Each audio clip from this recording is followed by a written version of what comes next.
Hi, this is Brian M. Curran from draftingservices.com, and I'm shooting a video of the project site I'm at today. I'm in Montauk and I'm at this house, and for this project I'll be doing existing condition floor plans, reflected ceiling plans, electrical plans, some cross sections and exterior elevations.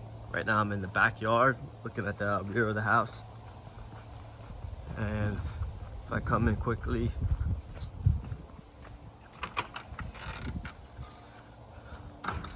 so the house may look big from the outside, but it's actually not that large. And so the client, from what my understanding is, the client is going to be doing, here's the first floor. So first floor is living quarters with 3 bedrooms, a couple of baths. And then upstairs is the main living area with den, master bedroom, and kitchen. So I have a master bed on the left. I would call this den, great room, and then right into the kitchen. And then here's the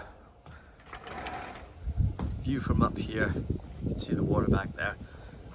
So this is what I'm working on today. And like I said, my understanding is the client's going to be doing an addition to the house. If you're ever in need of existing addition drawings, whether it be for a house on the island, a house upstate, or something in the city, the metro area, greater metro area, then please feel free to give me a ring anytime. Thank you for viewing my video and have a fantastic day.